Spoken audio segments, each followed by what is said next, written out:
Hello rafiki, asante kwa kuwa sehemu ya familia hii ya Next Level Mentality. Ni wiki nyingine tena na tuna episode nyingine kabisa mpya ambayo tunaendelea nayo wiki hii. Endelea kuwa mwanafunzi bora, karibu darasani tujifunze. Naamini itakuwa ni wiki ya baraka na itakuwa ni episode yenye kukubariki wewe na maisha yako na yenye kukupa ufahamu bora kabisa wa neno la Mungu. Karibu darasani, karibu tujifunze. Endelea kuwa sehemu ya familia hii kwa kumkaribisha mwingine pia. Usisahau kusubscribe, like na kucomment pale ambapo unaona umebarikiwa. Karibu sana na Mungu akubariki. Amen.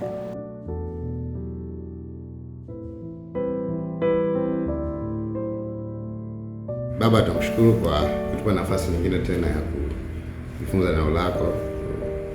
Wakati huu tunaomba na kupokea kwamba tunapojifunza neno lako macho yetu yanatia nuru. Maandiko yanafafanuliwa kwa wepesi. Yale ambayo ni mapenzi makamilifu ya Mungu yanakuwa wazi kwetu. Tunaona tu kile ambacho Kristo amefanya na anapotuona na sisi tunapaswa kujiona ndani yake. Tunaona ukamilifu wote katika ufahamu wetu, mwenendo wetu, huduma zetu, na kila kitu ambacho Mungu anataka tufanye katika jina la Yesu. Amen. Karibuni kwenye introduction to God's plan for salvation, ambao ni leo ni siku yetu ya 25 bila shaka, alafu session ya 24 kwa maana ya somo lenyewe. Tulijifunza wiki iliyopita kwamba a believer is regenerated, bila shaka regenerated. Mwamini amefanywa upya. Tupata muda wa kucheck kidogo juu ya kufanywa upya. Leo nataka tuzame kidogo juu ya a believer has inheritance. Mwamini anao urithi katika Kristo. Kwa naenda kucheck kidogo urithi tulionao katika Kristo na nini maana ya kuwa na urithi katika Mungu. Siku zote tunasema shida mara nyingi ya kwetu, nafikiri watu wengi tu, tunaposoma vitu kwenye Biblia mara nyingi tunavipa tafsiri tunaohisi au tunaona wakati huu kwenye maneno ya kwenye Biblia. Huwa napenda kutoa neno toba sababu ni rahisi zaidi na imezoeleka. Kati ya vita kubwa nilionayo sasa hivi ni kuambiwa ya kwamba nawaambia watu wasitubu. Kwa hiyo nimeambiwa nawaambia watu wasitubu, naambia watu wasitoe zaka, naambia watu hakuna mbingu, vichekesho. Lakini kwa sababu hatupati muda wa kufafanuliwa baadhi ya vitu, tunapofafanuliwa kile ambacho hatujazoea kusikia kwa namna ilivyoelezewa kwenye Biblia inatia ukakasi kidogo. Kwa hiyo ukweli ni kwamba uongo hata uhubiriwe miaka 2000, miaka 5000 bado inabaki kwa nini? Kwa uongo. Lakini pia watu wanaweza accept kitu ambacho sio cha ukweli miaka na miaka wanatembea nayo na bado ikawa si kweli. Haigeuki kwa kweli. Kwa sababu kila mtu anafanya, haigeuki kwa kweli. Kuna mtu mmoja aliwahi kunipa mfano wa mama mmoja alikuwa alikuwa na familia yake. Sasa kwa sababu ya changamoto ya familia yake,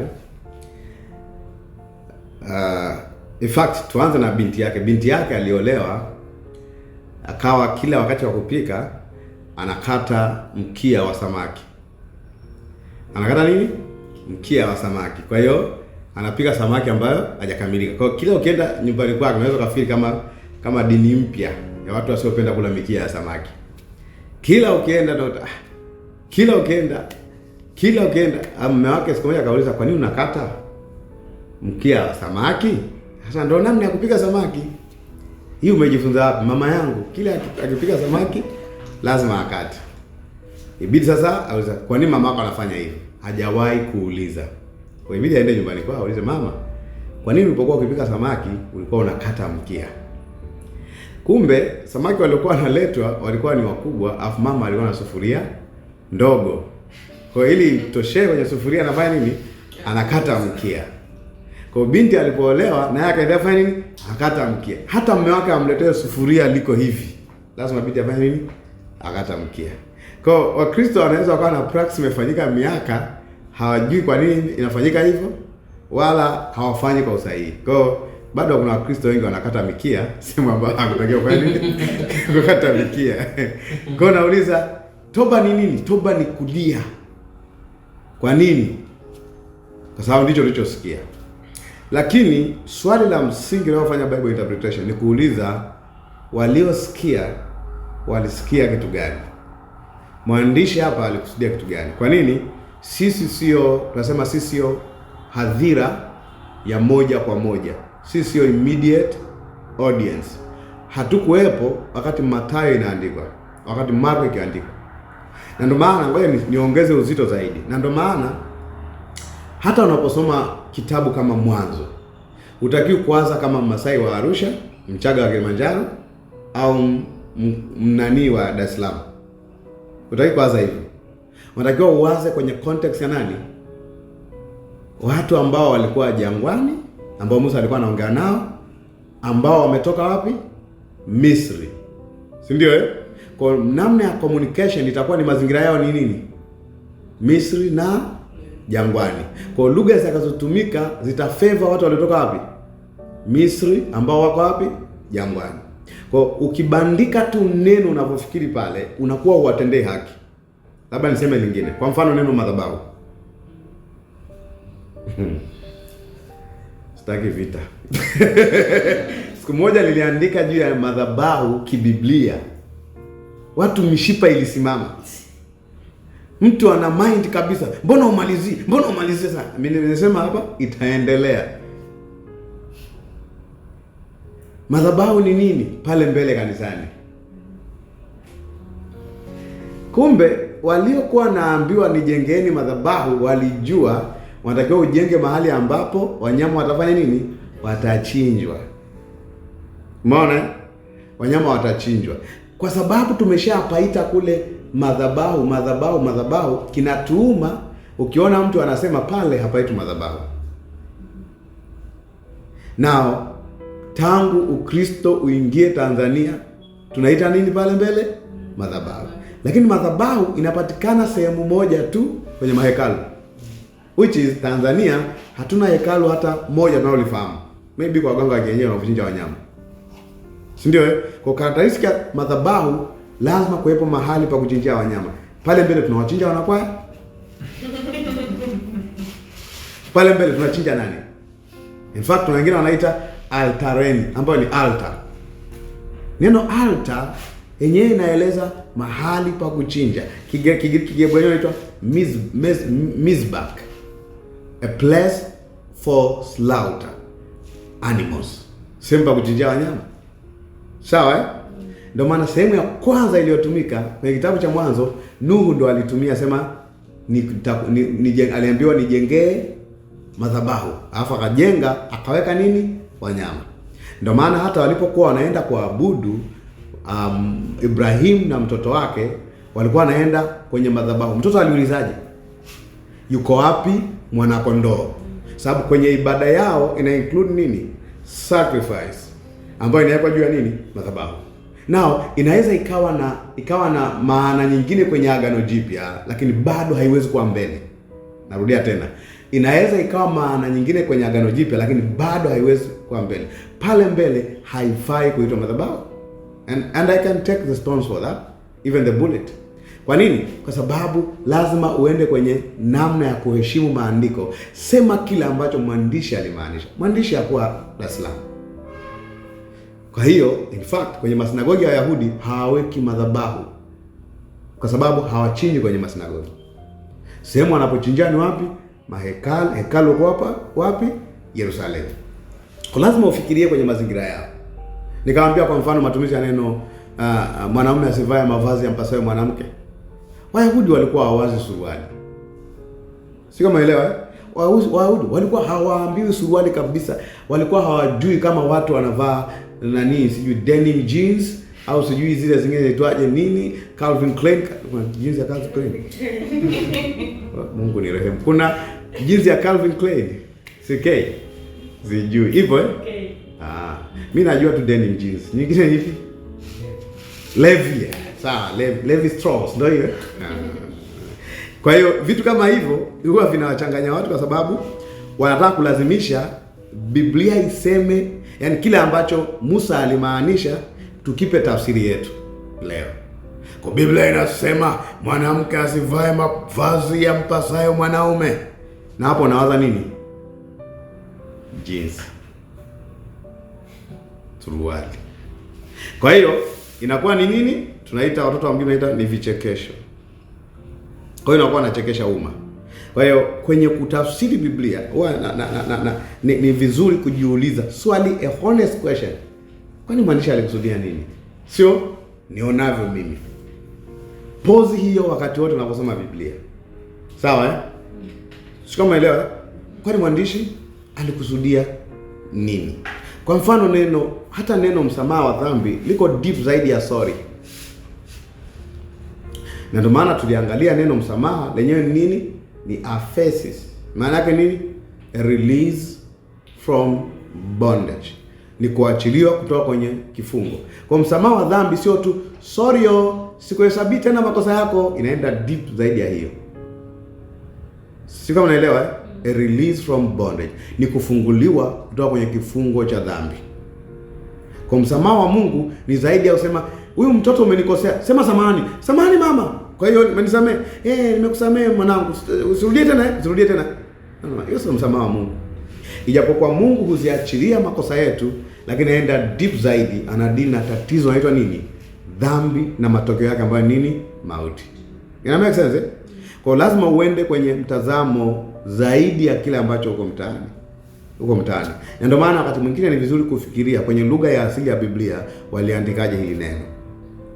Kwa leo naangalia mwamini anao urithi katika Kristo. Sasa matumizi ya neno urithi hii tuliangalia kwa upana wake hapa.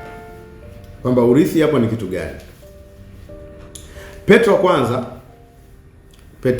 wa kwanza mlango wa kwanza mstari wa 3 na 4. Petro wa kwanza mlango wa kwanza mstari wa 3 na 4. Anasemaje? Ahimidiwe Mungu wa Bwana wetu Yesu Kristo, ambaye kwa rehema zake nyingi alituzaa mara ya pili. Nafikiri tuliangalia wiki iliyopita kuzaliwa mara ya pili si ndio ambao ni kuzaliwa katika roho, ili tupate tumaini lenye uzima kwa kufuka kwake Yesu Kristo. Naomba uchukue neno tumaini lenye uzima. Tumaini lenye uzima kwa kufufuka kwake Yesu Kristo. Kwa hiyo ufufuo wa Yesu Kristo una tumaini ndani yake. Narudia tena. Ufufuo wa Yesu Kristo kuna hope katika ufufuo wake. Hiyo naomba tuimeze vizuri, kwa sababu ndio tunazungumzia what is a hope. Ukiona hope, maana yake hiki kitu ni yet to be done. Hasa kwenye muktadha huu ni kitu ambacho kitafanyika. Ufufuo wa Yesu Kristo una fundisho lenye tumaini ndani yake. Naomba tu ikae hivyo kwanza. Andika neno hope, H-O-P-E au tumaini, then chorea duara. Hakisha atumalizi bila kuzungumzia hilo neno tumaini linalotokana na ufufuo wa Yesu Kristo. Kwa sababu kama ni kusamehewa dhambi ni deal done, sio tumaini. Si ndio? Ni kitu kilichomalizika. Hatutumaini Mungu, ninatumaini siku ile utakuja kunisamehe dhambi zangu. That's not Christian faith. Kwa habari ya imani katika Kristo tumesamehewa dhambi zetu, sio tumaini.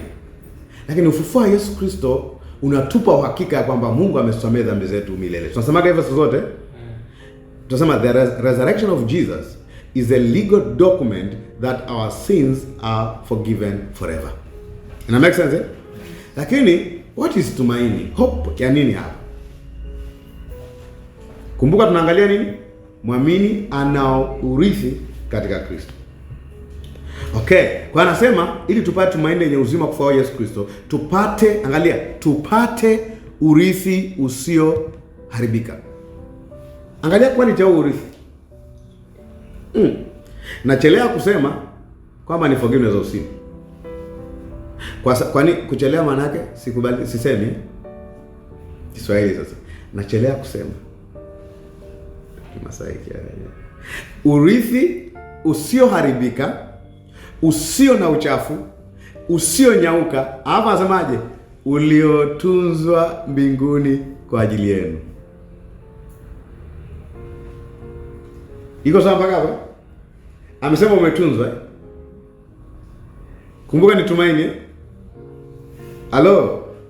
Kumbuka ni tumaini lenye uzima kwa kufa kwa Yesu Kristo katika wafu, tupate urithi. Akaita urithi ukoje? Usioharibika, usio na uchafu, usionyauka. Ina maana na compare na vitu vingine ambavyo vinaharibika, vina uchafu, vinanyauka. Hapa sema umetunzwa. Umetunzwa kwa ajili yenu. Ukitunziwa kitu umepewa. Okay. Ngoja nikupeleke kwanza kwenye baadhi ya vitu vingine, afu tutarudi wapi? Kwenye Petro wa kwanza 1:3-4. Tuko sawa eh? Okay. Waefeso 1:13 na 14. Waefeso 1:13 na 14. Tuangalie terminology zingine ambazo zinatusaidia. Kwa tufuatilie taratibu tukijenga mawazo ili tumalize kujua huu ni urithi gani usioharibika, usio na uchafu, usionyauka, uliotunzwa. Kiingereza umetumiaje? Incorruptible, undefiled, alafu unperishable ndio ya mwisho. Imperishable, undefiled, and will not fade away. Will not fade away. Ndio usionyauka. Maana yake ni kitu permanent, lakini ukisoma ni kama muamini atapewa.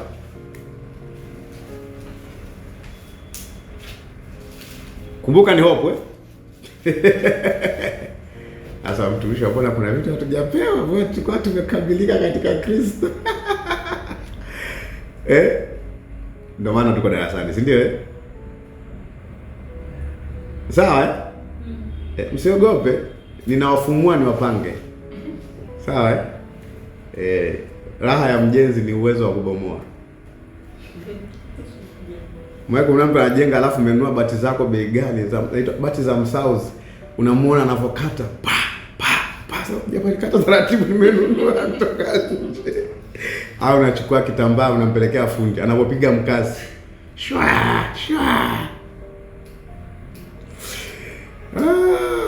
Na madaktari wanavodili na kidonda. I'll never forget. Okay, kwa hiyo tunasemaje? Waefeso 1:13 na 14 nasemaje? Nanyi pia katika huyo mmekwisha kulisikia neno la kweli, habari njema za wokovu wenu.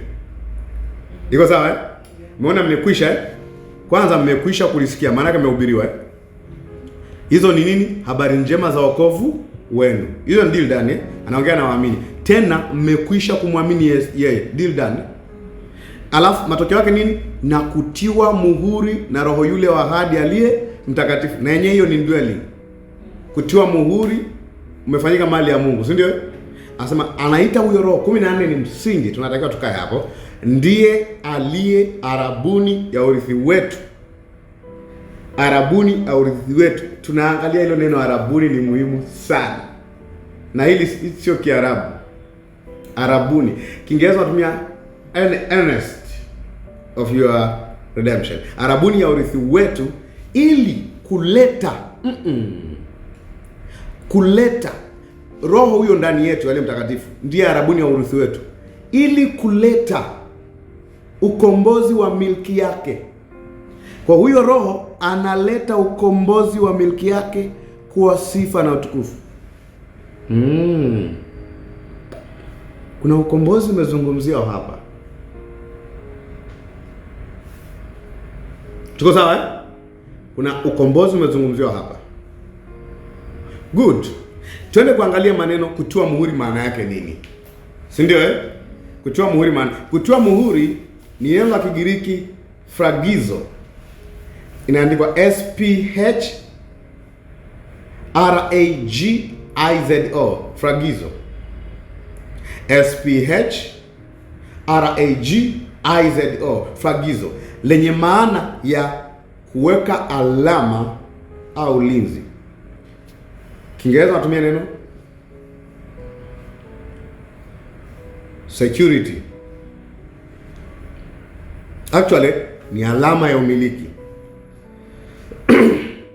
Ni tungesema Roho Mtakatifu ndani yetu ni alama ya kwamba Mungu hatumiliki. Iko sawa? Iko sawa? Kwenye Warumi anasemaje? Warumi 8, asiye na roho wake huyo si wake. Mungu anazaaje mtu au anammilikije mtu? Kwa kuweka roho wake ndani yake. Iko sawa? Kwa asiye na roho wake huyo sio mwana wa Mungu. Bila kujali anaitwa nani. Sawa eh? Kwenye Waefeso 4:20 anatajwa tena huyo roho na habari ya kutiwa muhuri. Fragizo. Waefeso 4:30. Ni 20 au 30? Waefeso 4:30. Anasemaje? Wala msimhuzunishe yule Roho Mtakatifu wa Mungu ambaye kwa yeye mlitiwa muhuri. Fragizo. Hata siku ya ukombozi. Kuleta ukombozi wa milki yake. Unakumbuka? Kwenye Waefeso 1:10 anasemaje? Ndiye arabuni ya urithi wetu. Kazi yake ni nini? Kuleta ukombozi wa milki yake. Huo ukombozi unafanyika lini? Kwa ndo maana unaposikia neno ukombozi, muktadha. Msamaha wa dhambi ni ukombozi. Si ndio? Ila ni kwa muktadha gani umetumika?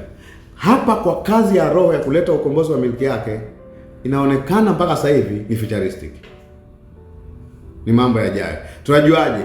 Anasema wala msimhuzunishe yule Roho Mtakatifu wa Mungu ambaye kwa yeye mlitiwa muhuri hata siku ya ukombozi. Hii siku ya ukombozi iko mbele nyuma? Mbona mnaogopa? Hii siku ya ukombozi ni has happened to a believer or will happen to a believer? Will. Yeah, be straight. Kukosea ni sehemu ya maisha. Hallelujah. Okay. Kwa hiyo anasema ambaye mlitoa hata until the day of redemption. So, andika kuna kitu inaitwa the day of redemption.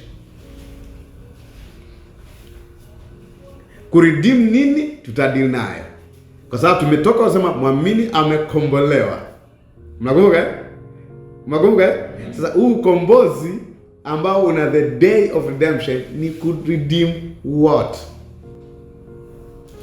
Are we together? Ngoja nikuongezee sehemu nyingine. Wakorintho wa pili 1:22. Let's collect them. Hapa ametumia maneno mawili ya msingi sana.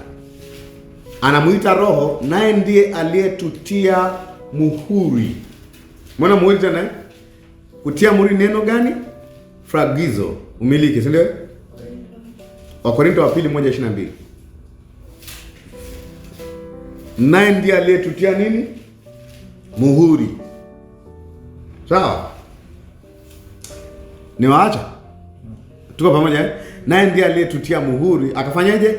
Akatupa arabuni ya Roho mioyoni mwetu. Umeona muhuri mara ngapi? Mara 3 eh? Tumeona arabuni mara ngapi sasa? Mara 2. Arabuni mara 2, muhuri mara ngapi? Mara 3. Mazingira yote arabuni na muhuri imehusishwa na nini? Roho. Alafu imehusishwa na siku ya ukombozi au ukombozi. Kwa kuna keywords hapa. Tuenda madarasa deep kidogo. Tuna keywords hapa. Kuna ukombozi na siku ya ukombozi. Iko sawa eh? Iko sawa? Alafu kuna arabuni na kuna nini? Kutiwa muhuri. Okay. To define pia nini? Kutiwa muhuri kabla hatujakusanya sahani zetu pamoja. Sawa? Tuende kwenye jiko lingine. Okay. Arabuni tumeona mara 2, tulistudy kidogo neno arabuni. Neno arabuni ni neno la Kigiriki arabon. A Greek word arabon. Spelling ni A-R-R-H-A-B-O-N. A-R-R-H-A-B-O-N. Arabon. Kwa watu wa Kiswahili kimetohoa arabuni. Neno arabuni hapa sio mahali wanapokaa Waarabu. Ijapokuwa na yenyewe inaitwa arabuni. Kuna sehemu ambao Daudi alisema nikaenda arabuni. Hiyo ni place. Tunajuaje pia hii sio sehemu? Imeanza na small letter. Herufi ndogo. Sawa eh? Kwa sio location. Ukikuta arabuni katikati ya sentensi imewekwa a kubwa, hiyo ni sehemu. Iko sawa eh? Arabia. Lakini arabuni hapa ni arabon, ambalo hili neno la Kigiriki arabon na yenyewe imetoka kwenye neno la Kiebrania arabon hivyo hivyo, ambayo yenyewe nakupa Kiebrania cha arabon ni arabon. Haina r na h pale katikati, haivuti r, haina double r. Kigiriki na a-r-h-a-b-o-n. Iko sawa eh? Kiebrania a-r-a-b-o-n. Simple. Kiebrania iko simple kidogo. Muona haya maneno mawili neno moja hilo, ambayo maana hii ni rehani. Kiswahili wanatumia neno rehani. Sasa inabidi na hiyo tafsiri neno rehani.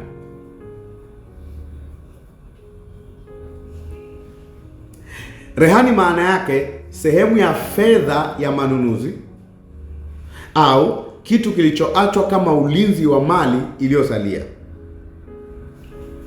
Sehemu ya fedha ya manunuzi hii inaitwa, ngoja nitumie neno down payment. Kwa kwenye mauzo inaitwa down payment. Ni advance ya kwamba wewe unasema unataka kununua hii simu. Sawa? Sawa? Najuaje kweli utakuja kununua? Unaacha something of value. Na hiyo inaitwa rehani, arabon. Kwa hiyo nikiacha hivi maana yake hamna mahali unaenda, utakuja kumalizia. Ni alama ya uaminifu ya kwamba chochote ambacho kimebaki you're coming to accomplish. Ila ukiacha kuacha hiyo maana yake hatuna waka kama you come back. Tuko sawa mpaka hapo? Kwa hiyo ni tunaweza kuacha ni down payment au security deposit. Kwenye benki tunasemaje? Guarantee. Thank you. Guarantee. Kwamba you are not going to run. Kwa sawa eh? Umeelewa eh? Asanteni kwa kunipa guarantee. Guarantee. Kwa hiyo ndio rehani. Sasa tumepata neno la Kiingereza. Sasa wewe niwaambie kitu. Unaposoma nyaraka, mwandishi alikuwa anachambua nini? Never forget, usisome nyaraka kama yatima. Baba ya nyaraka ni nini? Roho Mtakatifu. Nataka nikutoe nje kabisa. Mtoeni huyo. Kwa hiyo katika mtazamo wako unaposoma nyaraka, mwandishi alikuwa anachambua nyaraka? No. Alikuwa anachambua nini? Mwanzo mpaka Malaki, ambao Wayahudi wanaita Holy Scripture. Maandiko matakatifu. Kwa Musa. Kwa Paulo alipokuwa anaandika haya maneno ya arabuni, he has the story. Iko sawa eh? Iko sawa? Kwa lazima kuwepo na story ambayo anairifaa ili aandike doctrine, aandike fundisho juu ya kutiwa muhuri au Roho Mtakatifu kwa arabuni ya urithi wetu. Down payment of our inheritance. Ina maana muamini anayo inheritance, lakini down payment ni Roho Mtakatifu ndani yake. Aulia tena. Muamini anao urithi, lakini hakikisho ya kwamba huo urithi ni wa kwake ni kupewa roho ndani yake. Hiyo ndio security deposit. Kwa hiyo unasema hivi, ikiwa Mungu amenipa roho wake, hicho kingine atanipa. Iko sawa? Sio maana guarantee? Nafikiri guarantee tofauti na warranty. Tofauti na warranty. Warranty tunapewa baada ya kuchukua mzigo mzima. Hii ni before. Na anayetoa guarantee ni mnunuzi. Anayetoa warranty ni muuzaji. Okay, tunajaribu kuja kwenye lugha zetu tuone, maana tunaweza kama rehani kakuangusha vibaya. Okay, the story ni story ambayo it's not a very famous story, lakini ina a very wonderful teaching. Mwanzo, Genesis, Mwanzo 38 mstari wa 17 hadi 20. Kuna story ya dada mama, sijui dada au mama anaitwa Tamari na Yuda. Sawa eh? Huyu mama alitakiwa mkwe wake Tamari, Yuda ni mkwe wa Yuda au mkwe, kwa Yuda ni mkwewe wa Tamari. Kwa alitakiwa amwozeshe watoto wake. Kamwachia kijana wa kwanza, akafa. Hakuna mtoto, hakuna nini. Kapigwa radi. Kuna mambo yaliyofanyika pale. Alafu baadaye akachukua atakiwa apewe kijana mdogo. Mzee akaanza kupiga nini? Chenga. Kwa Tamari akafanya manuva. Kwa manuva ya Tamari alienda njiani, sijui baba mkwe wake alikuwa muhuni, sijui. Naomba nisimsemee. Tamari alienda akavaa mavazi ya kikahaba, akakaa kwenye engo ambayo mzee Yuda anafanya nini? Anakatiza. Mzee Yuda akasema Mungu anipe nini? Akalala na Tamari.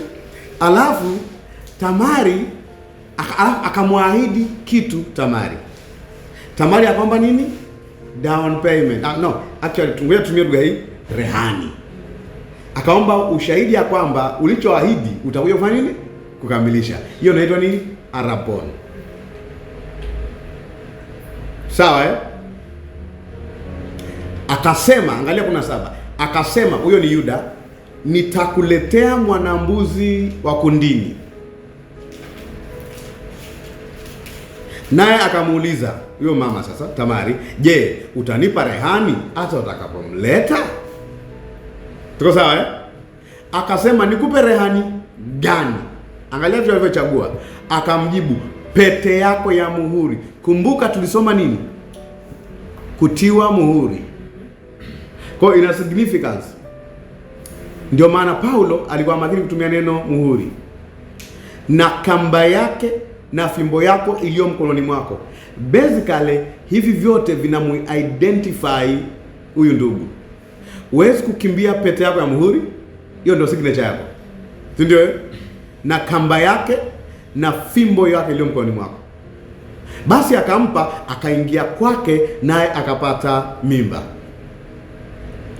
Baba mkwe ametembea na mkwewe. Alafu ngoma inaanza kutokea baada ya kupata mimba. Akaondoka akaenda zake, akavua utaji wake na kuvaa mavazi ya ujane wake. Mwacha kufanya? Yuda akapeleka yule mwanambuzi kwa mkono wa rafiki yake Mwadulami. Kwa alimchukua mtu akamwambia, peleka. Ili aipate rehani mikononi mwa huyo mwanamke, wala hakumkuta. Tunajua story ilivyoishia eh? Baadaye kaonekana mama amefanya abomination. Amefanya jambo la aibu, anatakiwa apigwe.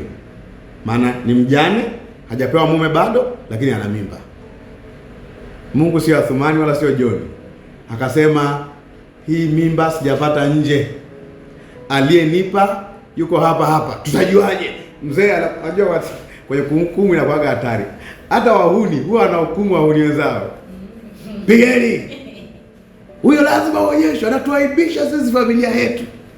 Unatembeaje na mtu nje ya ndoa? Na umetoka kutembea naye jana wewe. Shida ni kwamba wewe hujakamatwa. Ila sasa aliyekamatwa, ambaye hajakamatwa, anakuaga fire. Ya, usione watu wanakemea dhambi kama vile wameshinda.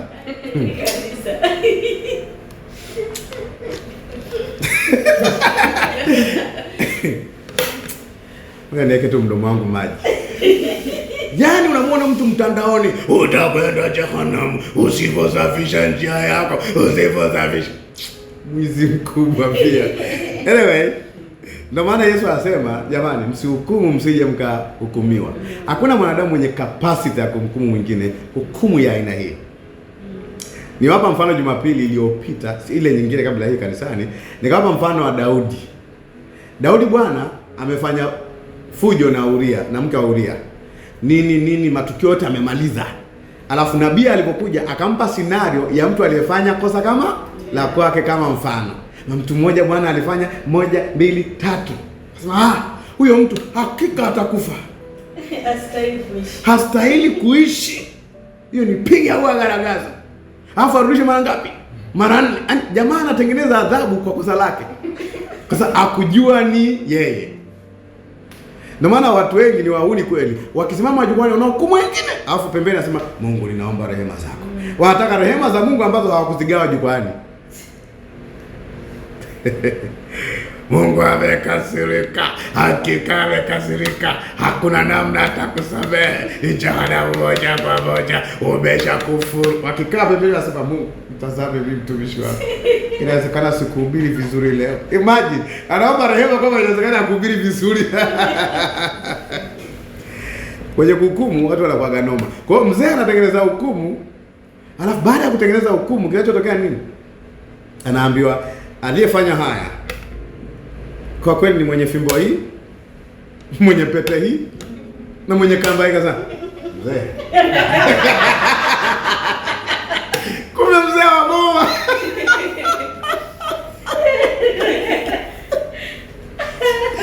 Sasa ukiwa mzee wa boma unafanyaje? Is a misunderstanding. Ili hapa liacheni liko kwangu. Doze. Tulieni. Ili hapa liko kwangu. I will never forget. Unajua mimi kidogo nipigwake viboko 70 porini. Ila aliyekuwa anaendesha hiyo farangati kwa ni brother yangu, kaka. Kwa kaka kaendesha harakati. Huyu na alikuwa msiba wa babu nilikosa siku moja. Sasa watoto wa shule nini? Naenda kujiandaa na pepa. Kali kuna msiba nyumbani. Niliporudi siku ya matanga, wananua matanga nikasubiriwa kwa hamu. Na enzi hizo tayari ilikuwa Morani. Kwa hiyo hesabu ya Morani sio mtoto. Sio kitoto. Kwa nikaanza kuambiwa, wewe kuna jambo limetokea hapa. Nikaambiwa kuna jambo limetokea hapa. Wamesha kuakia. Sasa nikashangaa tu nimepewa mabodyguard. Yaani sinyanyui mguu, sisogei. Yaani kila nikiingia natoka ghetto watu wako nje. Naingia ndani wananifuata sasa. Kuna nini? In fact nikashtuka mpaka wamama walikuwa wanajua kwamba kuna kitu kinapikwa kwa ajili ya huyu kijana.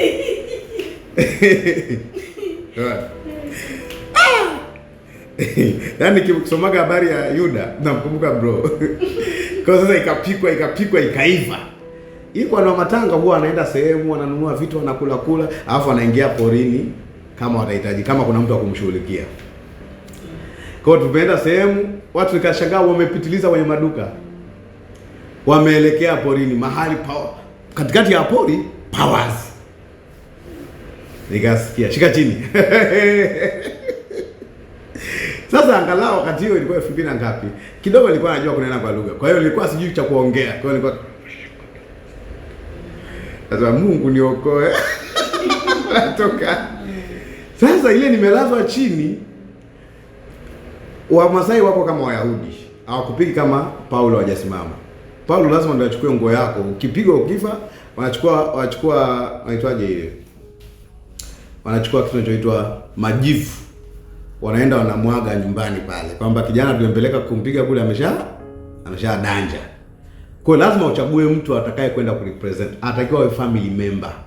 Ili ionekane aliyesimamia kuuawa kwako ni ndugu yako kabisa. Na wanamtaka most of the time angalau babaka wao. Sasa babangu hakuepo. Kwa hiyo alikuwepo brother mkubwa na huyo brother mwingine ambaye ndo kitenzi kichochezi. Sasa kwenye kuchagua mtu, jamaa mmoja akanitonya, anayeendesha hii ligi ni huyu hapa. Kapewa jina lake. Kumbe ni bro. Yaani yuko mbali kama msiki. Sema, "Haya chagua baba atakaye kusimamia." Nikamchagua yeye. Sasa akasema umenichaguaje mimi? Yaani akamind kweli. Matokeo yake ibidi aanze kuwatuliza. Sasa jamani mkimpiga, kwanza ni mwanafunzi, soma, tutamuonya tu, tutampiga fine. Alafu sasa ulisema ni mwanafunzi. Tutampiga fine. Mwanafunzi hana hela. Utampiga fine aliyemchagua. Akapigwa fine yeye. Kwa akanitetea yeye, akapigwa fine yeye. Bia zikanywewa za kutosha kwenye mfuko wake. Atakoma ubishi. usihukumu usije kuhukumiwa. Okay, kwa hiyo arabuni, nimeshaenda sasa na arabuni ilivyotumika ni rehani, something ambayo inaonyesha kwamba you are coming to accomplish something. Ni kitu ambacho kinaonyesha kwamba utakuja kumalizia kitu kingine. Kwa hamna unachotakiwa kufanya, ile ni ushahidi ya kwamba yule aliyeacha kile hakika atafanya. Na kama ambapo alimtuma Mwadulami apeleke nini? Mwanambuzi. Sawa Sawa? Swali la msingi, ukombozi ni wa nini? Hiyo ni moja. Okay. Hicho kitu gani ambacho ni urithi wetu ambao tutapewa sisi siku ya ukombozi, ambayo ikoje? Incorruptible, ndio isiyoharibika, undefiled, isiyo na uchafu, that does not fade away, isiyo nyauka. Huu urithi ni upi? Sasa kwa Paulo ameandika habari hizi, tunaweza kuangalia kwenye Wakorintho wapi. Kumbuka tunaangalia tumaini la ufufuo imetokana na nini hiyo urithi? Ufufuo wa Yesu Kristo. Ambao kwenye ufufuo wa Yesu Kristo tunapata hakikisho la msamaha wa dhambi zetu. Lakini pia tunapata nini? Tumaini la huo urithi. Make sense? Kwa hii pia ni zao la ufufuo wa Yesu Kristo. Iko sawa?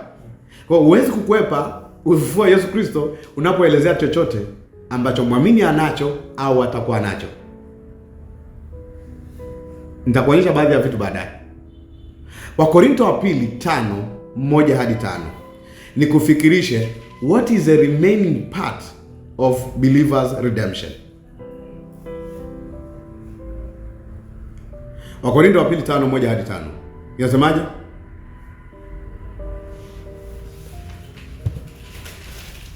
Are you there? Umefika? 2 Corinthians chapter 5 1-5. Nasema maana tunajua kuwa nyumba ya maskani yetu iliyo ya dunia ikiharibiwa. Kwa muamini ana kitu ambacho kinaharibika. Iko sawa? Lakini anatakiwa awe na kitu gani? Kisichoharibika. Anaita nyumba ya maskani yetu iliyo ya dunia. Kiingereza unatumia neno gani? The earthly tent which anaita earthly tent. Hiyo tent ya duniani ambayo inaharibika ni ipi? Anasema tunalo jengo litokalo kwa Mungu. Physical body. It has to be a physical body. Anasema nyumba isiyofanywa kwa mikono, mbinguni. Kumbuka uliotunzwa kwa ajili yenu mbinguni. Nakumbuka? Nakumbuka? Kwenye Petro wa kwanza 1:3-4. Maana katika nyumba hii twaugua. Tuna grown kwenye nyumba hii. Maana yake kwenye nyumba hii hatupati full raha. Umeelewa maana yake? Kuna extent ya experience ya Mungu ambayo mtu akiwa kwenye mwili ha experience fully. Sawa Sasa maana katika nyumba yetu tukitamani sana kuvikwa kao letu litokalo mbinguni. Kukumbe kuna kao letu litokalo mbinguni. Sio hilo. Unaona sasa hivi. Kwa ndio wanasemaga hivi, jamani, mimi sio huu mwili. Ili ni box inayobeba huu mwili. Actually tunaona mpaka ili box linaharibika. Na niliwaambia kwenye session moja juzi, nikamwambia jamani, uhakika ya kwamba ili box linaharibika. Mimi juzi nilicheki kwenye kioo, nikagundua kuna baadhi ya nywele nyeupe zimeanza kuonekana maeneo haya. Nikasema hii ni dalili ya kwamba hili box linaharibika.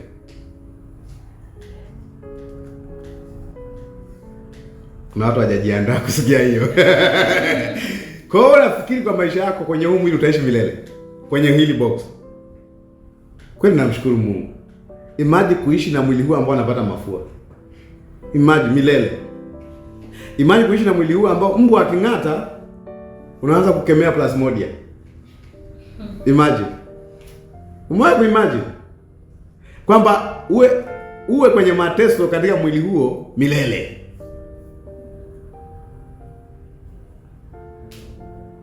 Namshukuru Mungu kwa ajili ya Yesu Kristo. Okay, anasema ikiwa tukiisha kuvikwa hataonekana tena tu uchi, kwa sababu sisi tulio katika maskani hii twaugua, anasema tukilemewa. Kwa ni kweli ya kwamba mtu akiwa katika mwili huu ana dhiki. Si ndio eh? You need to walk in faith kupambana na stress za kuwa katika box hili. Yuko sawa? You need kila saa una upload uhalisia wako katika Kristo, ukemee, sema natamka katika jina la Yesu mafua katika. Kwa nini unakemea? Kwa sababu huitaki. Anasemaje? Tukilemewa, si kwamba tunataka kuvuliwa bali kuvikwa, ili kile kitu kile kipatikanacho na mauti kimezwe na nini? Uzima. Kwa corruptible itamezwa na nini? Na incorruptible, na life. Kwa huu mwili unapatikana na mauti, na ndio maana kuna watu wenye uzima wa milele waliotutangulia hawapo ulimwenguni, including wakina Paulo, wakina Petro na Lazaro pia aliyefufuliwa. Akasema basi, angalia, basi yeye aliyetufanya kwa ajili ya neno hilo ni nani? Ni Mungu. Akasemaje? Aliyetupa arabuni ya Roho. Kwa hiyo evidence ya kwamba mwili wako utabadilishwa ni nini? The spirit, Roho. Kwa kuwa na Roho ni down payment, ni utangulizi ya kwamba Mungu atageuza mwili wako. Kuharibika kutamezwa, mauti itamezwa na nini? Na uzima. Kuharibika kutavaa kutokuharibika. So we will be changed. Kwa hiyo unaposema nimekombolewa kwa muamini, unamaanisha nini? Roho yake, sio mwili wake. Mwili wake uko yet to be redeemed. Sio kwamba uko kwa shetani, no, lakini tayari uko corrupt, sababu ni mwili wa udongo. Tuko sawa eh? Ni earthly vessel, earthly tent. Si ndio? Si ndio? Tunaelewa mpaka hapo? Lakini kinachohitajika uwe na uhakika ya kwamba mwili wako huo utageuzwa na kupewa supernatural body, ni kuwa na supernatural spirit, which is the spirit of God. Ndio maana kuhubiri injili ina make sense, kwa sababu ina make sense sasa na hata baadaye. Iko sawa? Kwa sababu mtu akipokea Roho sasa hivi umemsaidia pakubwa sana. Unaelewa? Umemsaidia pakubwa sana. Umemwokoa sasa hivi, ana msamaha wa dhambi, lakini pia una uhakika hawezi kukaa katika huo mwili unaoharibika milele. He'll be changed. Okay. Unajua kinachowasumbuaga watu wengi ni nini? Ni kwa sababu wanaelezea ya kwamba ile kunyakuo, ngoja nitumie lugha wanayotumia, unyakuo ni unatakiwa kujitahidi ku work for it. No, muamini tayari ameshafanya lolohitajika kwa ajili ya kunyakuliwa. Amefanya nini? Anaye Roho. Tuko sawa? Tuko sawa? Nitaelezea unyakuo tafsiri sahihi kwa hapa. Tutachambua vizuri mbele, nitataja tu. In fact, kile ambacho wengine wanaita unyakuo sio kunyakuliwa kwenda juu. Basically ni kubadilishwa kwa miili yetu. Sasa wale okay, mmegundua kwamba huo mwili sio wa mbinguni ulionao mpaka sasa hivi?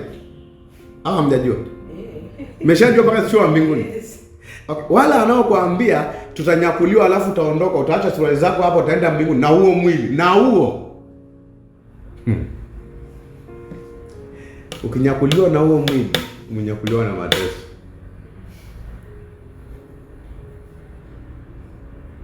Kwa maelezo haya, wewe ungependa kunyakuliwa hii ambao unaugua, unalemewa. Kwa huo unyakuo huwa ni feki. Kwa sababu kuharibika hakutaurithi uzima wa milele. Umeelewa eh? Huu mwili unaopatikana na mauti hautaurithi uzima wa milele. Okay, unawaambiaje mtu kwamba kunyakuliwa ni kubebwa juu? tena kwa kutumia Mathayo 24. Ndio Mathayo 24 tunaweza tukaidenounce hapa ya kwamba haihusiani na unyakuo. Kwa sababu Yesu nienda au niache? Twende. Mko tayari? Naongea na ninyi wa mtandaoni wataelewa taratibu. Mko tayari? Okay, ngoja niwaambie ukweli. Kwenye Mathayo 24 aliposema mmoja atwaliwa mmoja aachwa, alitumia mfano gani? Sema kama ilivyokuwa wakati wa Nuhu ndivyo itakavyokuwa, mmoja atwaliwa mmoja aachwa. Naomba niulize. Okay, mmoja anayeachwa kwa tafsiri ya tulionayo leo unyakuo, anayeachwa ni nani? Muamini au asiamini? Nani? Nani? Kwa maana tunavyofikiri juu ya unyakuo, kwa hiyo akupelekwa juu mbinguni shwa. Wanasemaga kwa hizo movie watu wanapata taharuki. Dada yuko wapi? Amechukuliwa. Shangazi yuko wapi? Amechukuliwa. Rubani yuko wapi? Na kwenye ndege. Amechukuliwa. Ndege inaenda kutoka kwenye milima ya Himalaya. Mmengo wale wenye hizo movie wewe unyakuo na ndio maana uko famous. Something is wrong with it. Hata wasioamini wanauelewa unyakuo. Nasema unaenda shuleni, mwalimu alikuwa anafundisha, chaki imeondoka chini haonekani. Unaona suti aliyokuwa amevaa imerendemka iko chini. Kaondoka na huo mwili. Hiyo ndio kitu sikubali kabisa. Ameondoka na huo mwili. I never agree with that. Kwa sababu huu kuharibika, hautavaa kutokuharibika. Hautaurithi ufalme wa Mungu. Kwa maana ya that time. Tuko sawa Tuko sawa Kwa muktadha muangalie hiyo. Okay, kwa hiyo unaambiwa wakati wa Nuhu nani alikuwa anachukuliwa? Anatwaliwa, nani alikuwa anaachwa? Wasioamini ndio walikuwa wanatwaliwa. Wasioamini ndio walikuwa wanatwaliwa. Waliobaki ni watu gani? Waamini. Walikuwa wapi? Ndani ya safina. Wao ndio wamebaki duniani. Au nyamje kufikiri hicho? Aliyetwaliwa ni Nuhu au wale wengine waliokataa mahubiri ya Nuhu? Waliokataa mahubiri. Sasa kwa hiyo hiyo 24 haihusiani na unyakuo wa aina hiyo. Shida ni kwamba tumeuderive unyakuo kutokea wapi? Pale. Wakati kwa kanuni tu ya historical background, Yesu alikuwa anazungumzia habari za vita, kuvamiwa Yerusalemu, kubomolewa na hekalu, na watu wenye nguvu watakuwa wanabebwa, wengine watakuwa wanaachwa. Anyway, nimewapa summary. Usifundishe mahali popote, nitakufundisha kwa undani. Nina somo zima la uchambuzi wa Mathayo ngapi? 24. Hii for the sake of a class. Hii nisiwate nje. Ila usiendelee injilisti. Utaulizwa maswali, utakodoa macho. Mmeelewa mpaka hapo So haiwezi ku make sense kama ukifikiri. Kwani nani alikuwa anataliwa wakati wa Nuhu? Wasioamini. Kwa kama ile kweli ingekuwa unyakuo, wanaobaki hapa ni nani?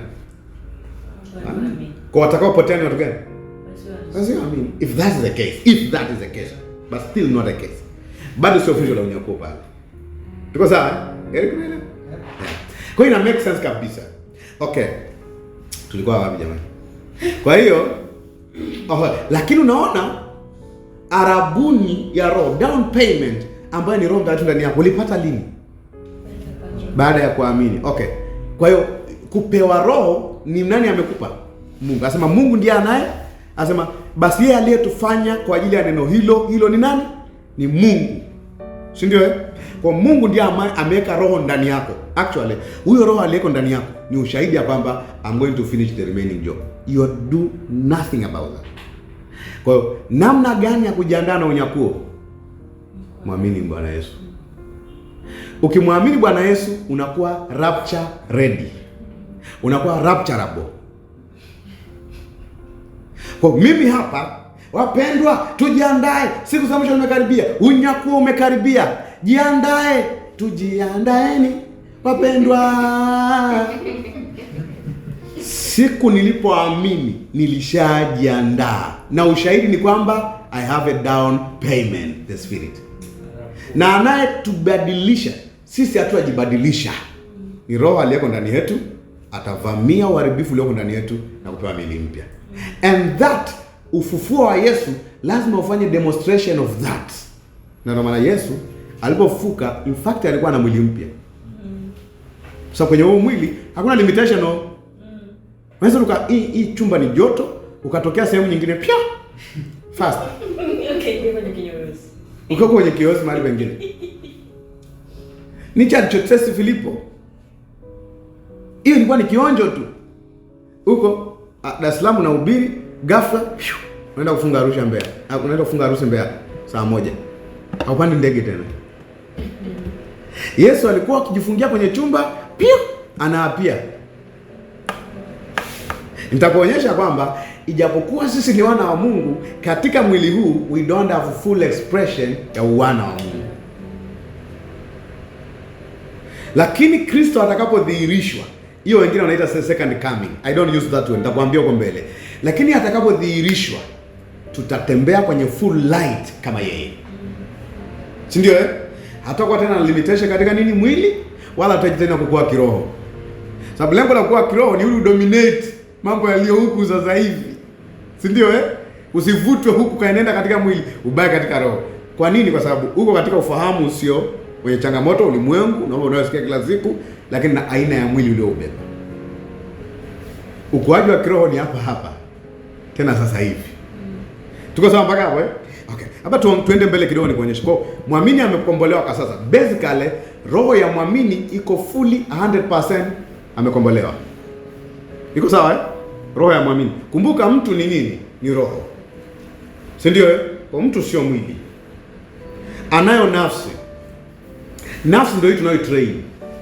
Lengo la nafsi ni kuchukua kwenye yale ambayo tumejua iko kwenye roho yako, ilete mwili ufanye. Basically kwenye utendaji wote mwili haufanyi kazi yoyote. Mwili ni major follower wa akili yako. Ndio maana Biblia inafundisha usimeditate wrong things. Kwa sababu akili ikisha kamata, mwili hauna cha kufanya. Si ndio Kwa hiyo nafsi ikiwa influence, most of the time the body follows. Na ndio maana ndugu zangu, ukiwaza aina fulani ya kitu nataka kuaccomplish ambacho ni mbaya, you will find yourself easily doing it. Unajua kwa nini? Kwa sababu nafsi ikishawiva, mwili inakuwa kitenzi kitiishi. Ndio maana naambia kwa mfano, unajua kutapika, naomba nitumie mfano mbaya. Unajua kutapika sio mwili unao react, ni nafsi. Mwae kuona Kenya? Okay. Hivi unajua unachagua okay. Asha kumsima. Unajua kinyesi? Okay. Unajua tofauti ya kinyaa cha kinyesi cha mtu mzima na cha mtoto? Mtoto wa kwako huoni kinyaa cha kinyesi chake, kutana na mtu mwingine. Hiyo ni mentality. Si ndio Inakuambia, inaamsha glands na nini zinaanza kurespond a certain way. Iko sawa? Umeelewa? Tuelewana? Kwa maana yake mind ina respond kwa taarifa. Okay. Unaweza kuwa na furaha hapa, nikaanza kuongea maneno mawili matatu, nikabadilisha hali yako ya mwili ghafla. Mapigo ya moyo yakabadilika. Can I do that? Yeah. Kuna maneno nikisema mapigo ya moyo yatabadilika. Naweza uanze kuumwa kichwa kwa maneno tu. Ina maana I'm attacking your body by attacking your mind. Na ndo maana taarifa ndio mlango wa kuleta imani na ndio mlango wa kuleta distraction. Kwa sababu na deal na mlango wa fahamu.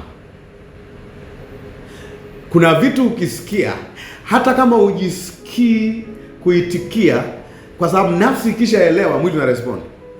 Okay. Nani amekulia? Okay. Ni juzi tulikuwa naangalia filamu moja. Nilienda kwenye darasa na mke wangu. I literally responded by crying kwa kuangalia tu. Why am I crying? Yaani unafuta hivyo. Why am I crying? And you're still crying. What's happening? Mwili una respond kila ambacho nafsi imefanya nini? Imeshiba, imeguswa. Iko sawa Na ndio maana kama kitu kikishakaa kwenye ufahamu wako like this is my capacity, you'll always achieve that. Iko sawa? Iko sawa? Na ndio maana kama unapitia hali ngumu, usifiti taarifa ngumu. Mimi nawaambiaga watu, hata aina ya muziki unauweka ukiwa na changamoto, unaweza kukuua. Kwa mtu mpaka anaenda ajinyonga. Unajua kujinyonga ni response ya mwisho kabisa ya mtu, lakini kwa baada ya nafsi yako kushughulikiwa vizuri na taarifa. Sasa hivi kwa mpaka jinyonga unasema, yani nivae kamba mimi, alafu nipige teke nani? Sio rahisi. Kwanza itakuwa inauma. Ushakufa ganzi kitambo kwa taarifa. Iko sawa eh? That's why it's so important ku understand utendaji ya roho, nafsi na mwili. Tumesema roho ya mwanadamu alima Yesu Kristo imekombolewa. Si ndio? Okay. Kazi ya ukuaji wa kiroho ni kufit eneo la nafsi ili ichukue uhalisia wa wewe ni nani katika roho yako. Kristo aliyeko ndani yako awe manifested kwenye mwili wako. Kwa unacho feed hapa kwenye nafsi inaamua nini unaleta kwenye mwili na kupractice. Ukiona mtu anasema siwezi kusamehe, kuna taarifa anayo hapa ambayo hakuitoa hapa. Kwa ukuaji wa kiroho ni zao la what you feed kwenye nafsi plus prayer. Ina download kutoka kwenye roho uhalisia wewe nani katika Kristo. Ndio maana maombi ya Paulo yote yameelekeza kwenye nini? Epignosis, ufahamu. Filemoni 1:6 yasemaje? Ushirika wa imani yako ufanye kazi yake katika ujuzi wa kila kitu chema kilichokwenda katika Kristo. The communication of thy faith may become effectual by acknowledging every good thing which is in you in Christ. Iko sawa eh? Iko sawa? Kwa kama mtu aendelee, angalia vitu anavyofeed. Na ndio maana nasemaga hivi, angalia anachojifunza na watu wanaopatana nao, kwa sababu kati ya sehemu ambayo una feed taarifa kwa urahisi ni association. Kwa sababu kwenye association you have things you hear and things you catch by observing. Tuko mpaka hapo eh? Umeelewa component ya mwanadamu ilivyo? Usipoelewa utaelewa ukombozi huu mwingine unaozungumzia katika mwili. Lakini mwili wako uko kwenye nature ambayo ni corrupt. Sawa eh? Ni kweli umenunuliwa mwili, nafsi na roho. Lakini roho imekamilika katika ukombozi wake. Nafsi training. Si ndio eh? Si ndio? Mwili bado hajakombolewa. Si ndio eh? Si ndio? Okay, muamini amekombolewa na kwa sasa yupo katika mwili, maskani haribikayo. Umeona? Kwa huku ukombozi hapa lazima uelewe ni ukombozi wa roho, si ndio? Roho yake imeungwa na roho wa Mungu. Wakorintho wa kwanza 6:17. Iko sawa? Roho ya muamini imeungwa na roho wa Mungu. Aliyeungwa na Bwana ni roho moja naye. Mwili wake bado ni ule ule aliokuwa nao kabla ya kupokea wokovu. Ni kweli sio kweli? Ulipopokea wokovu, mwili ulibadilika. Unasema, yani new body. Na bado ulipokuwa unasema I am a new creation. Ulikuwa unazungumzia kitu gani? Mwili wako. Ulipokuwa unasema mimi ni kiumbe kipya. Ni masikio yako yaliumbwa upya.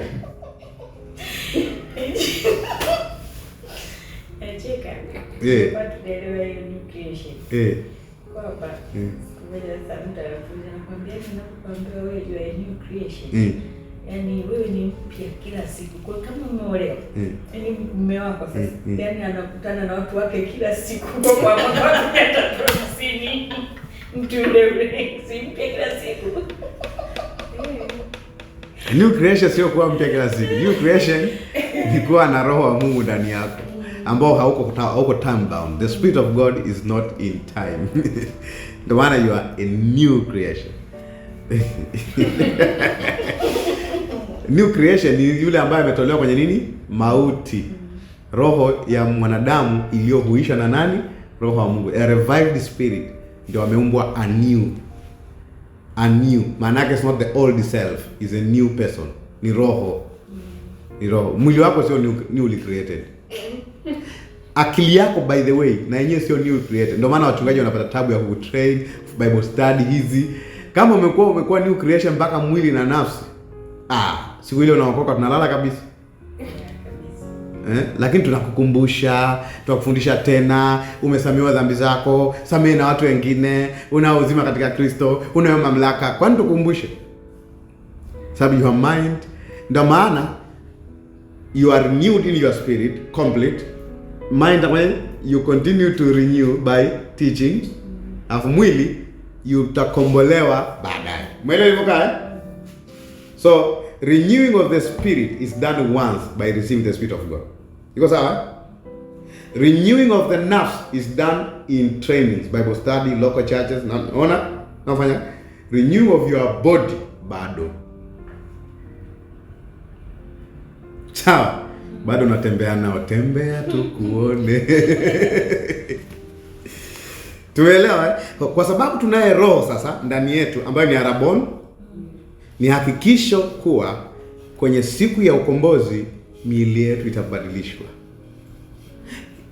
Ni hakikisho kwamba siku ya ukombozi miili yetu itabadilishwa. Hivyo muamini hana chochote cha kujiandaa, kingine cha kujiandaa kwa ajili ya unyakuo. Nimetumia lugha ya unyakuo, baadaye we'll deal with it. Miili yetu iharibikayo itamezwa na ule kutoharibika kwa kuwa huyo roho wake aliyeko ndani yetu. Kwenye Warumi 8:11 kuna taarifa ya kutusaidia hapa.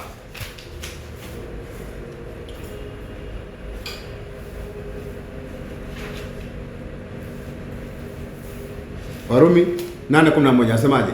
Lakini ikiwa roho wake aliyemfufua Yesu katika wafu anakaa ndani yenu. Anafanya nini? Anakaa ndani yenu. Yeye aliyemfufua Kristo Yesu katika wafu atahuisha miili yenu iliyo katika hali ya kufa, atahuisha miili yenu iliyo katika nisani miili iharibikayo, miili yenu iharibikayo kwa roho. Kwa nani? Kwa roho wake anayekaa wapi? Ndani yenu. Shida tunatumiaga huo mstari tukiwa tunaumwa. Roho Mtakatifu atahuisha miili yenu iliyo katika kufa. Shida ni kwamba, uzuri ni kwamba unaweza wakati mstari vibaya na Mungu baada akakuponya. Haina maana ulipatia mstari. Mungu ameona tu nia yako ni kupona. Lakini hii hapa asema Kiingereza asemaje? The will emsomege. The spirit that raise will quicken. Hii quicken ni nani? Ni kuipa uhai. Kuharibika ipatikane na mauti na inakuwa inabadilishwa kuwa kutoharibika. Na ndo maana mbeleni kwenye sura hiyo ya 8 mstari wa 19 hadi 23 alielezea kidogo. Akasema kwa maana viumbe vyote vinatazamia kwa shauku nyingi kufunuliwa kwa wana wa Mungu. Umesikia neno kufunuliwa kwa wana wa Mungu? Pigia mstari wa kufunuliwa kwa wana wa Mungu. Kwa tayari ni wana wa Mungu, wanatakiwa kufunuliwa. Tutaangalia maana yake. Akasema kwa maana viumbe vyote vilitiishwa chini ya ubatili, si kwa hiari yake ila kwa sababu yake aliyevitiisha katika tumaini. Umeona tumaini? Umeona tumaini? Anasema kwa kuwa viumbe vyenyewe navyo vitawekwa huru na kutolewa katika utumwa wa uharibifu. Nakumbuka uharibifu state. Hii ni hali hata viingie katika uhuru wa utukufu wa watoto wa Mungu. Manifestation of the glory of the sons of God. Okay, maana yake nini? Kwa maana akasema twajua kwamba viumbe vyote pia vinaugua. Mnakumbuka tusoma kwenye Wakorintho wa pili tunaugua. Akasemaje hapa? Vinaugua pamoja navi, vina utungu pamoja nasi hata sasa. Mnakumbuka utungu pale, groaning kule. Wala si hivyo tu, ila na sisi wenyewe tulio malimbuko ya roho. Umeona malimbuko kwanza sio mazao Malimbuko ni watu. Malimbuko ya roho, sisi pia tunaugua katika nafsi zetu tukitazamia kufanywa wana. Hii kufanywa wana sio kwa sababu sio wana. Kumbuka tumetoka kwenye kufunuliwa kwa wana wa Mungu. Hii anazungumza the fullness of the sons of God. Akasemaje? Ametafsiri hiyo kufanywa wana, usije ukafikiri ni roho zetu zinashughulikiwa. Mtu mwenye roho wa Mungu ni mwana wa Mungu. Hii kufanywa wana kwenye context ametafsiri, yaani ukombozi wa mwili wetu. Kwa kufanywa wana hapa sio kuwa kiumbe kipya, sio kumwamini Yesu Kristo. Ni manifestation of the fullness of the sons of God, ambao wako kamili katika roho, nafsi na nini? Na mwili. Deal done. Case closed. Settled forever.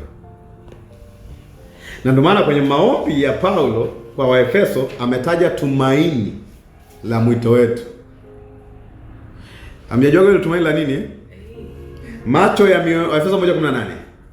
Macho ya mioyo yenu yatiwe nuru ili mjue tumaini la mwito wake jinsi ulivyo, na utajiri wa utukufu wake katika watakatifu jinsi ulivyo. Angalia, tumaini na utukufu.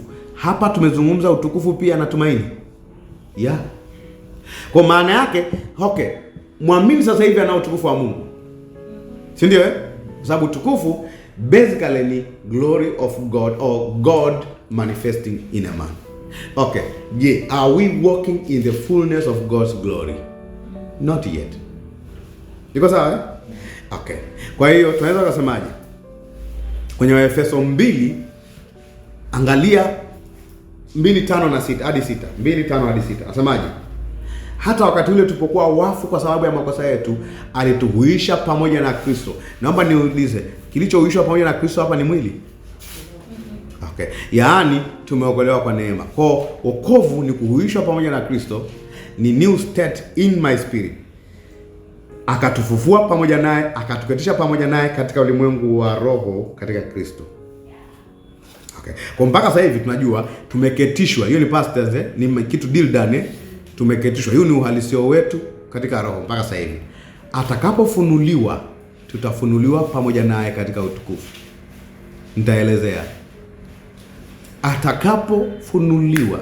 Kwa angalia, unaona hakuna sehemu Biblia inatumia neno unyakuo inazungumzia kufunuliwa kwa Kristo. Appearance, Kiswahili Kiingereza. So there is appearance of Christ. Ndio maana kwenye Wakorintho wa kwanza 15 Paulo anasemaje? Adui wa mwisho atakayebatilishwa ni nani? Ni mauti. Itabalishwa lini? In the appearance of Christ.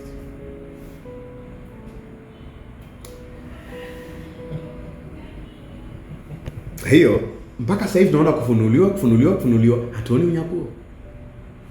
Kwa ndio maana nikasema the best language here ni nini? Ni kufunuliwa kwa Kristo, appearance of Christ. Tukisema second coming au the returning is a lie. Sababu he never said goodbye. Najua wengine watanipiga mawe hapa kwa kuchukua maneno ya malaika aliyesema kama nilipomwona alipoondoka ndipo atakaporudi. Kwanza usiandike notes malaika akiongea. Malaika anaandika notes ukiongea. Hiyo ni shule ya angelology. Kama ujui, tuliza mzuka kwanza. Lakini malaika hawatupi notes. Biblia inasema malaika wanachunguza, wanatazama, wewe wenyewe wanachungulia. Nani anaita? Yeye anaita. Nani? Petro. Anaita malaika wenyewe wanatamani kuchungulia ufunuo wa Kristo. Watu wa China kwanza hawana ufunuo. Unajua kwa nini hawana ufunuo? Ndio maana malaika hawezi kuhubiri injili. Wanaweza tu wakamchukua sister X, brother Y, wakutani, waongee, mmoja aokoke. Iko sawa? Iko sawa? Ingekuwa malaika walivyo obedient, ingekuwa injili kuhubiri wangepewa malaika, dunia ingevunwa mapema sana. Sasa wewe ukitumwa unazingua. Sijala kwanza. Na watu wanakufa kwenye dhambi zao kule. Lakini lazima wakute waende kwa Cornelio, waende kwa Petro, wawalete karibu, waambie, "Haya, tunaangalia endeleeni." They don't have revelation. Why? Amazing. Amazing. Tunajifunza kwa angelology kidogo. Kwa malaika hawezi kuwa na mafunuo. They don't have revelations. Sawa? Kwa hiyo ukijua hiyo itakusaidia. Ndio maana hata shetani hana mafunuo. Unajua ni angel? Hana mafunuo. Shida sisi ndio tunamempower shetani. Hana mafunuo. Hivi unajua ya kwamba hakujua hata Yesu alikuwa anapenda. Hivi kama wewe kweli you have full revelation, kila kitu kiko open kwako, iko wazi. Ukitaka kumshughulikia mtu kwenye aliyeko Dar es Salaam, kwa nini upige mji mzima? Kama kweli ulikuwa unaweza kwa spot Yesu ni ipi? Ni upi? Kwa nini uwe watoto wote wenye umri kuanzia hapa mpaka hapa? Ina maana alikuwa anapiga nini? Probability. Sawa eh? Yuko tu experienced kwenye kutembea na hizo probability. Kama simba ngurumaye anatafuta mtu wa kummeza ambaye anakuja kwenye 18 zake. Lakini nani anakuja kwenye 18 hajui. Ila yuko tu anatega pale. Manati. Ndio maana ngoja niwaambie siri. Do you know kuna vitu ukiacha kwa overshare attacks zinapungua? Niweke hapa nisaidie kidogo jambo.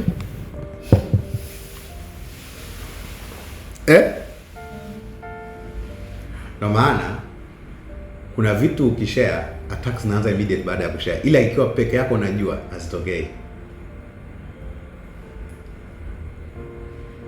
Unajua hiyo? Mimi as a pastor wakati naanza kufundisha kweli. So unajua watu wanakuja kanisani pale nini na nini, nilikuwa na posti mapicha na posti welcome brother to our church today. Persecutions zilikuwa heavy. Unajua siku hizi zimepungua eh? Unajua kwa nini? I don't post pictures. Nikipost na post ile group mko wengi, vichwa vinaonekana, macho haeleweki na nani, na post pamoja. Lakini tukutana na wewe alafu nakuposti pale welcome to our church na nini, utafuata inbox. Mapepo yataanza kukumonitor. Nasema nateseka na monetary spirit. You are posting too much. Hata hujaelewa. You are posting too much. Nasema monetary spirit from our village. No, they are on social media. Kwa hiyo na basically shetani weapon kubwa anayotumia ni watu. Kwani Mungu anatumiaga watu, anatumiaga nini kusaidia watu? Watu. Wewe unafikiri shetani anafanya kazi kupitia nini? Yule mtu ambaye akusalimii siku hizi, kuna mtu alimwambia kitu. Nani amemtuma akamwambia kitu?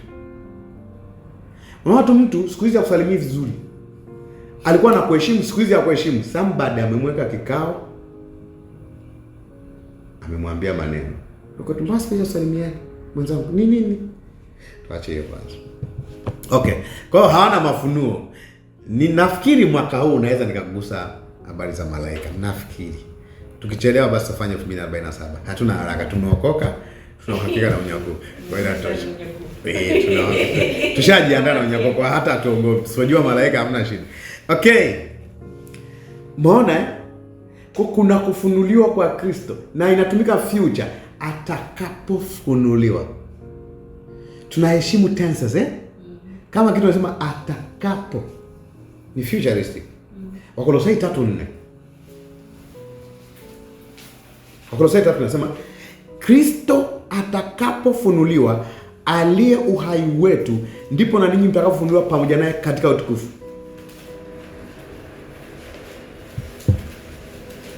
Tuko sawa Ndipo takapofunuliwa pamoja naye katika utukufu.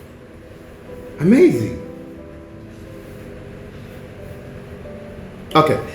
Kuna mstari nilikuwa sijaandika hapa, natamani tusome. Wakorintho wa kwanza 15, alafu tumalizie hapo. Tumshukuru Mungu.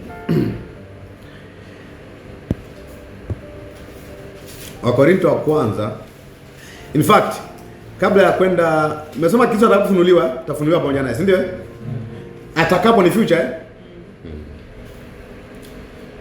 Tuanze na Wakorintho. Okay. Ngoja tuende kwanza Filemoni. First John 3. Baraka kwanza Yohana 3, mstari wa kwanza na wa pili. Angalia arrangement ya maneno Kumbuka sisi ni wana wa Mungu Iko settled Wakorintho Waraka wa kwanza Yohana hii jioni sasa uchovu. Wakorintho wa kwanza Baraka wa kwanza Yohana 3, mstari wa kwanza na wa pili. Shindwa kabisa. Inasemaje? Tazameni pendo namna gani alilotupa Baba kwamba tuitwe wana wa Mungu. Akasemaje? Na ndivyo tulivyo. Deal done. Kwa sababu hii ulimwengu hatutambui kwa sababu hawakumtambua yeye. Angalia rendering ya John. Mstari wa tunasemaje? Wapenzi, sasa tu wana wa Mungu. Imeseto Angalia, wala haijadhihirika bado. Angalia, it does not yet appear. Kwa appearance ya wana wa Mungu bado. lakini sisi ni wana wa Mungu. Kwa hiyo there is a difference kuwa mwana wa Mungu na kuwa pia wana wa Mungu. Mbona pia anatumika wale? Hajadhirika bado. Tutakavyokuwa. Lakini twajua atakapodhihirishwa tutafanana naye, kwa maana tutamwona kama alivyo. When he shall appear, we shall be like him, for we shall see him as he is. Umeelewa kitu hapa? Kwa maana yake, in the appearance of Christ, we shall take the fullness of the sons of God. Tutatembea wana wa Mungu kama yalivyo mwana wa Mungu. Tuko sawa mpaka hapo? Turudi kwenye Wakorinto nikuonyeshe kitu alafu tumalizie hapa. Wakorinto wa kwanza 15. Unajua discussion ya Paulo kwenye hii sura ilikuwa ni habari za ufufuo Watu walitempa na kiama ya wafu. Paulo akaleta discussion kuanzia kwenye nini? Kwenye ufufuo wa Yesu Kristo. Mstari wa 10 na ngapi? 14. Kwa kuna watu walikuwa wanawaambia watu, basically ni watu wenye jamii au tabia za Masadukayo. Masadukayo hawaamini kwenye kiama ya wafu. Wanajua ukifa imetoka. Anasemaje? 14. 15 14. Na tena kama Kristo hakufufuka, kuhubiri kwetu ni bure, imani yetu ni bure. Kwa ufufuo wa Yesu Kristo una futuristic issue, japokuwa pia ina past issue, kwa sababu juu kwenye mstari wa 3 anasemaje? Kwa maana aliotolea ninyi hapo mwanzo niliopokea mimi mwenyewe, kwamba Kristo alikufa kwa ajili ya dhambi zetu, na kama ninavyo maandiko, na kwamba alizikwa, na kuwa alifufuka siku ya 3 kama ninavyo maandiko. Angalia, alikufa kwa ajili ya dhambi zetu, lakini akafufuka. Deal done hiyo si ndio Kwa ufufuo wa Yesu Kristo ni kwa ajili ya dhambi zetu. Hiyo ni deal done. Lakini una hope in it. There is something accomplished and there is one thing which is a hope kwenye ufufuo wa Yesu Kristo. Kwa hiyo kama Kristo amefufuka, tuna jambo tulilolipokea, lakini tuna jambo tutalolipokea. Iko sawa? We have a fulfilled stuff and we have a hope. Sawa, unaelewa? Yeah. Kwa vyote viwili tunavyo. Angalia kwenye mstari wa 14. Anasema, na kama Kristo hakufufuka, basi kuhubiri kwetu ni bure. Maana yake anasema, sasa kama nyinyi mnapinga ufufuko, angalia 13. Lakini kama hakuna kiama ya wafu, Kristo naye hakufufuka. Okay. Kwa ufufuo wa Kristo unatupa hope ya kwamba wote waliokufa katika Bwana watafufuliwa. Ina make sense? Kwa nini? Tumeshamuona Mungu alichokifanya katika Kristo. Kwa tunao ushahidi. Somebody has walked out of hell. Amefufuka, tukamuona, tukamgusa, mitume wakasema, tumeligusa. Neno la uzima limechukua mwili. Baada ya ufufuo yuko mtaani. Kuonyesha kwamba if Jesus died and rose, even when a believer died, he will also rise from the dead. Iko sawa? Evidence nini? His resurrection. Kwa katika ufufuo wa Yesu Kristo sio hakikisho tu ya kwamba dhambi zetu zimeshughulikiwa. Ni tumaini pia kwamba muamini anapokufa hapotei milele, atafufuliwa. Na by the way, Kristo alifufuka, tukamuona mwili wa ufufuo. Tuko sawa? Melo baka hapo? So there is a hope in resurrection of Jesus. Kwa hiyo sana Yesu ilikuwa Paulo anawaambia hivi, nyie mnaosema hamna kiama ya wafu, ina maana hamuamini Mungu. Ya kwamba kama Mungu alimfufua Kristo katika wafu, atashuaje kutufufua na sisi siku ile? Iko sawa? Iko sawa? Good. Anasemaje? Na kama Kristo, mstari wa 15. Naam, na sisi tumeonekana kuwa mashahidi wa nini? Wa uongo wa Mungu. Kwa maana tulimshuhudia Mungu kuwa alimfufua nani? Kristo, ambaye hakumfufua. Ikiwa wafu hawafufuliwi, tumekuwa waongo. Akasemaje? Maana kama wafu hawafufuliwi, Kristo naye hakufufuka. Na kama Kristo hakufufuka, imani yenu ni bure. Akasemaje? Mngalimo katika dhambi zenu. 18. Na hao nao waliolala katika Kristo wamepotea. Hakuna tumaini. Anasema, na kama katika maisha haya tumemtumaini Kristo, sisi tu maskini kuliko wote. Tunahangaika nini kuhubiri huku? wakati kumbe mtu akifa imetoka. Eti jamani, tunarekodi live pale wasikie mahubiri waamini Yesu Kristo. Unanunua na vifaa, unanunua na nini? Unakuja unaweka gari mafuta kwenda kusikiza injili. Si ukiokoka tu kama utakufa ina what for? Kama baada ya maisha haya there is no another life. Kwa nini tunaambia watu wakoke sasa? Umeelewa maana yake? Kwa unaona essence ya kuhubiri injili ina surpass kufa. Yeah. Kama mimi nikifa inakuwa imetoka, then hamna haja yote ya kuhubiri injili. By the way, hata kuokoka haina maana. Kwa sababu it doesn't rescue anything. Mtu akidanja, amedanja. Iko sawa? Like that's not the truth. Okay. Anasemaje? Na hao waliolala katika Kristo wamepotea. Na katika maisha haya anasema sisi ndio tumepata hasara. Tunakuja Bible study, watu kule wananyanyua mikono juu, wanaweka shida chini, wanabanjuka. Sisi tukao tunajifunza Bible study, tuelewe, tufundishe wengine. Why? Kwa nini no compassion na kuhubiri injili? Why? Wakati baada ya mtu kudanja tukifukia tunasema habari za wewe zimefanya nini? Zimepita. Good news hazipiti. Yohana 11:25 anasemaje? Yesu anasema mimi ndio huo ufufuo na uzima. Yeye aniaminie mimi hata ajapokufa atakuwa anaishi. So there is life beyond death. Akasema lakini sasa angalia maneno haya. Kristo amefufuka katika wafu. Anamwita nini? Limbuko la hao waliolala. Anamwita Yesu nini? First fruit of them that slept. In fact, asemi waliokufa, waliolala. Mafundisho ya limbuko yametajwa tena hapa. Kule tunaitwa malimbuko ya roho, hapa inaitwa Yesu Kristo ni limbuko la waliolala. Kwa lugha rahisi, Yesu amekuwa mtangulizi ya waliolala. Ya kwamba yeye alitangulia kulala. In fact, na wengine wameshalala, wengine wakina wale wazee wale. Wakina Ibrahimu, Isaka na Yakobo, na wengine wakina Abili, wote wamelala. Lakini Yesu Kristo amedemonstrate ya kwamba wote waliokufa katika Bwana watafufuka. And this is an example. Ama life. Niko sawa?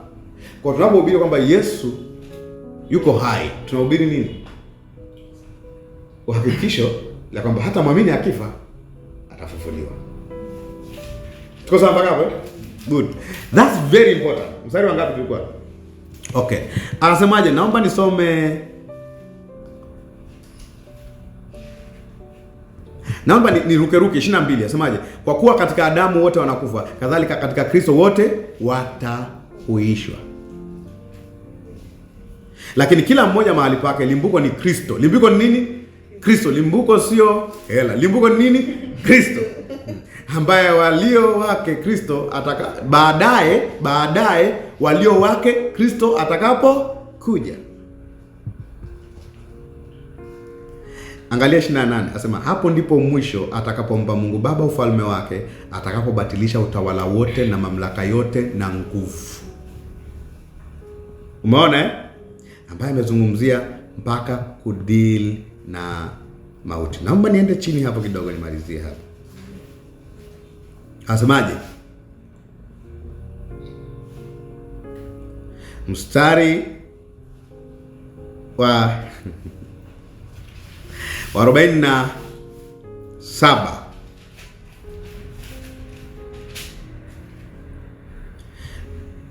Naomba tuanze 45. Naomba ni flow tu. Najua utapata picha fulani Sawa? 40 ngapi? 45. Naomba nisome mpaka 50 na hivi. Nasemaje? Ndivyo ilivyoandikwa, mtu wa kwanza Adamu akawa nafsi iliyo hai. Adamu wa mwisho ni roho yenye kuisha. In fact, Adamu wa mwisho hapa ni nani?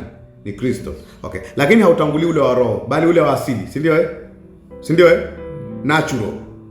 Ni kama mwili wetu, si ndio Baadaye uja ule wa roho. Anasema mtu wa kwanza atoka katika nchi ni wa udongo, mtu wa pili atoka mbinguni. Kumbuka iliyohifadhiwa mbinguni. Na kwa maneno hayo, kama alivyo yeye wa udongo ndivyo alivyo walio wa udongo, na kama alivyo yeye wa mbinguni ndivyo alivyo walio wa mbinguni. Hapa anafanya comparison ya Adam na Kristo. In fact, kuzungumzia miili. Anasemaje? Na kama alivyochukua sura yake yule wa udongo, kadhalika atachukua sura yake yule wa mbinguni. Ndugu zangu, nisemao ni haya, ya kuwa anatafsiri kirahisi, nyama na damu haziwezi kuurithi ufalme wa Mungu. Ndio nilikuwa nawaambia pale. Huwezi kunyakuliwa kwenye huo mwili. Wala uharibifu kurithi kutokuharibika. Corruption haiwezi kuinherit incorruption. Angalieni naambia ninyi siri. Anasemaje? Hatutalala sote, lakini sote tutabadilika. Basically anasema hivi, katika kubadilika huko kuna wengine watakuwa hai wakati wote huo. Ina maana waliolala watafufuliwa, watabadilika pamoja na walio hai. Sio? Umeelewa mpaka hapo? Yeah. Kwa wengine waliotangulia kufa kwanza watafufuliwa. Alafu hivi natumia sisi na mimi nitakuwa wakati huo. Okay, wale watakaokuwa yeye mwenyewe ametumia sisi na ameondoka. Watafanya nini? Watabadilika. Kwa state whether umetangulia kufa au ujafa kwenye kudhihirishwa kwa Kristo. Issue ni kwamba kwa sababu una roho au ulikuwa na roho ulipokufa au na roho wakati unaishi, wote watabadilishwa. Iko sawa mpaka hapo? Sasa ngapi tulikuwa? 52 semaje? Kwa dakika moja. In fact dakika moja ni Kiswahili kimelazimisha tu. In a moment. In the moment, kufumba na kufumbua, wakati parapanda ya mwisho, parapanda italia na wafu. Sasa parapanda watu wanasemaga vitu vingi, tuache kwanza. Na wafu watafufuliwa, wasiwe na uharibifu. Asemaje? Nasi tutabadilika. Maana sharti huu haribikao uvae kutokuharibika, na huu wa kufa uvae kutokufa. Moto must put on immortality. Angalia anapotumia maandiko kuvalidate, anasemaje? Basi huu haribikao utakapovaa kutokuharibika, na huu wa kufa utakapovaa kutokufa, ndipo litakapokuwa lile neno lililoandikwa, mauti imemezwa kwa kushinda. Kushindaje? Kuu wapi ewe mauti kushinda kwako? Wapi ewe mauti uchungu wako? Uchungu wa mauti ni dhambi, na nguvu ya dhambi ni torati. Lakini Mungu na ashukuriwe atupaye kushinda kwa Bwana Yesu Kristo. Ushindi gani? Kubadilishwa kwa miili yetu. Sasa basi ndugu zangu wapendwa, muimarike, msitikisike, mzidi sana kutenda kazi ya Bwana siku zote. Acheni kuwazawaza, kwa kuwa mwajua kwamba taabu yenu si bure katika Bwana. Umegundua sasa? Taabu yetu haiwe bure katika Bwana, kwa sababu we are not doing things that will be lost. Sasa kuishia hapa. Kwa hiyo mmeona sasa kuna kuto kuharibika. Kumbuka kwenye ndugu yetu Petro anasemaje? Tunao urithi usioharibika uliotunzwa mbinguni. Usioharibika, usio na uchafu, usio nyauka, uliotunzwa mbinguni kwa ajili yetu. Anasema hiyo pati ya 52 ambayo imeweka kidogo kairuka ya last trumpet. Au itakuwa vizuri kufafanua. Tutaifafanua last trumpet siku nyingine, before the last day. Sawa sasa parapanda ya mwisho. Pia nadhani kuna contradiction kwa it's better if ukiwa unakuja kuelezea parapanda kwa John 1 na ni vyema kujua msingi wake kufikia wapi. John 1:3 waraka kwanza wa Yohana sura ya 3 mstari wa 3. Nadhani nikuje na maelekezo hayo. Na yenyewe ina kaka maneno.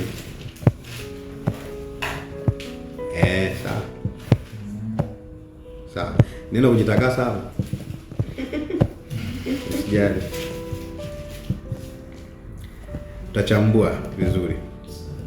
Sawa Hivi kwa mfano sasa ukizungumzia kwenye ile context yako ya rehani, kwa mfano ile unaweka nini gani kwa sababu mtakuja kulipia, kuna maanisha sasa hivi Roho Mtakatifu tukishalipo huko kuharibika anachukuliwa au ni kwamba anaendelea kubaki? Kwa sababu ameweka kama shida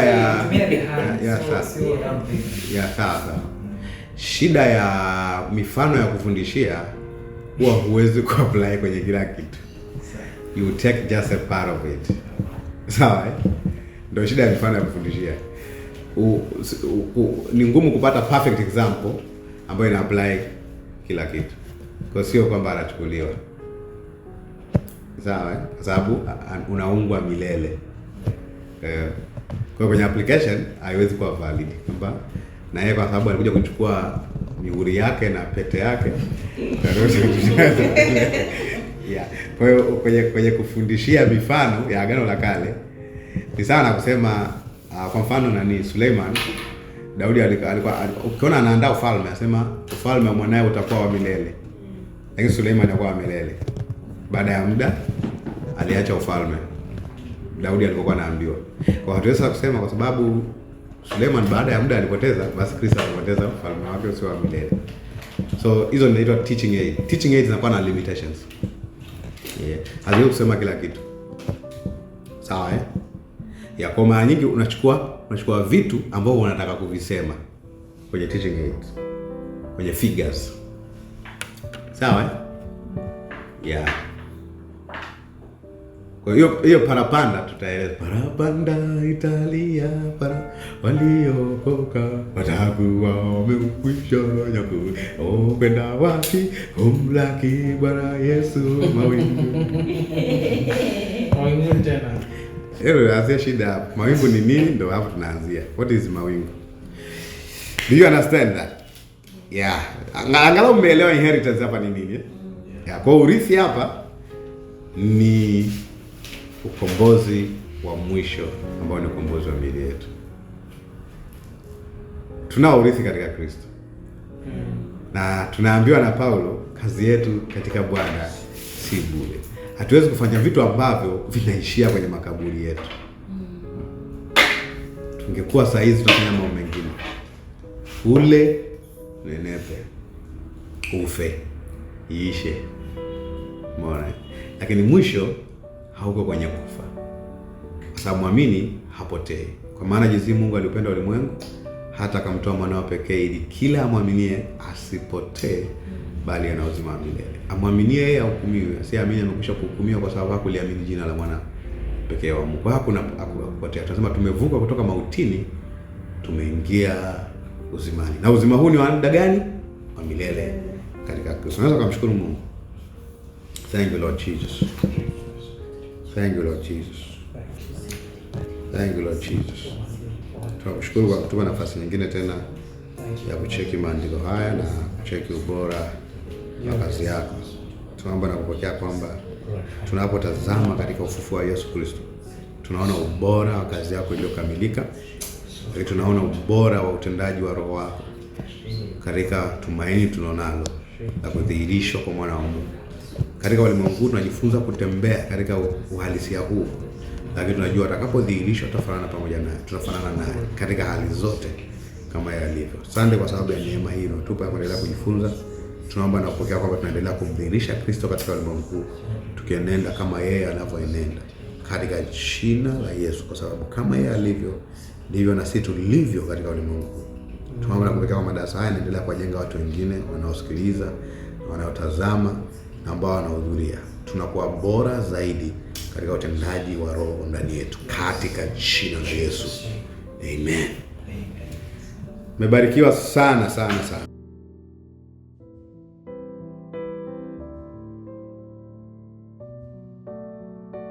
Hai, naamini umekuwa na darasa bora kabisa kuwahi kutokea season hii kwenye episode hii njema. Mwisho wa episode hii ni mwanzo wa episode nyingine. Tukutane tena wiki ijayo. Barikiwa.